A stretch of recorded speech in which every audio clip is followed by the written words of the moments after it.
Today, we are exploring what off-season travel actually looks like, diving into Belle Époque and Art Nouveau, finally, without having to fight the rush of tourist crowds, and uncovering some cafe society secrets that locals have been keeping from the summer rush.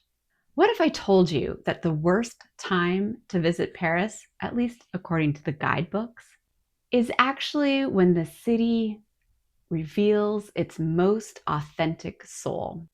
Today, I am sharing why shoulder season isn't just about smaller crowds and lower prices. It's about accessing the side of Paris that most summer tourists never experience. Take a moment to hit the like and subscribe button. Every week, I bring you tips for enjoying every moment of family adventure, and I don't want you to miss a thing. Let's start by talking honestly about what shoulder season actually means, because most travel content is going to gloss over it. Paris in October means temperatures between 55 and 65 degrees Fahrenheit, occasional rain, and shorter daylight hours. But here is what most content misses: the weather creates intimacy.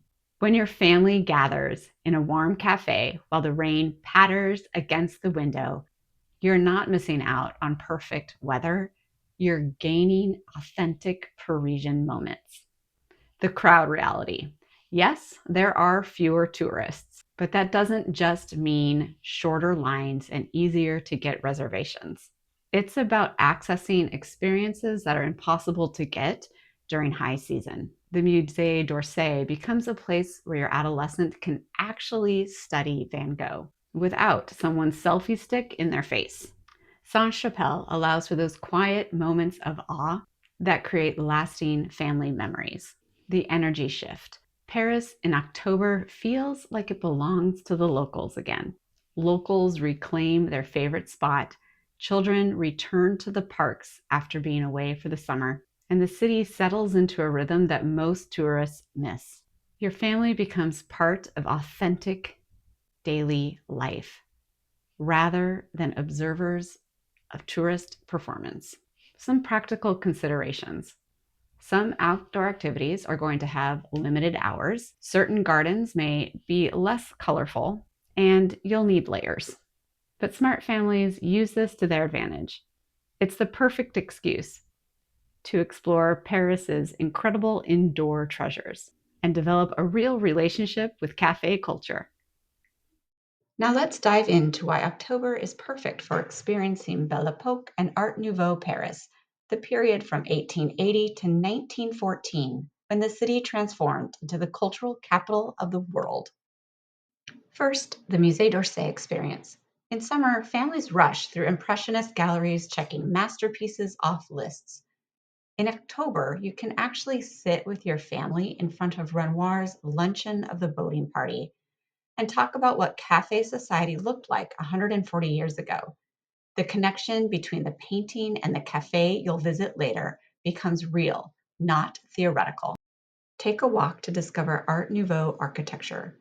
Those intricate metro entrances designed by Hector Guimard. In October, you can photograph them without crowds and actually examine the botanical designs with your children. The famous Art Nouveau apartment buildings in the 16th arrondissement become outdoor museums where families can trace the evolution of design together. Discover the Petit Palais secret. Most tourists skip this Belle Époque masterpiece, but it's perfect for shoulder season exploration. The building itself tells the story of 1900 Paris optimism, and the intimate scale allows families to move at their own pace. When your 10-year-old discovers that the ceiling paintings tell stories, they're learning art history through engagement, not just obligation.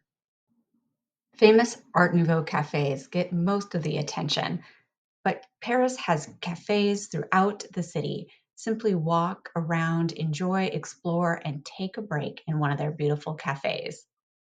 In October, you can witness authentic Parisian cafe culture.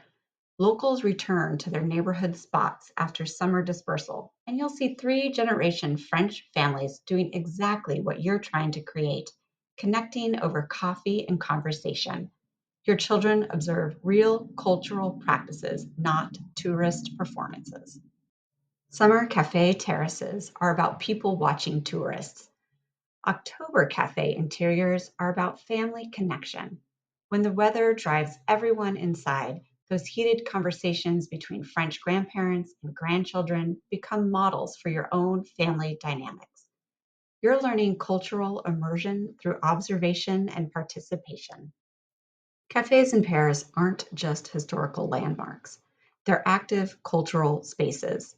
Your adolescent might actually put down their phone when they realize they're sitting where Oscar Wilde debated with French intellectuals. These aren't just photo opportunities, they're cultural transmission moments. The real secret? Skip the famous cafes entirely. October reveals neighborhood spots where locals gather, where your family can experience contemporary cafe society.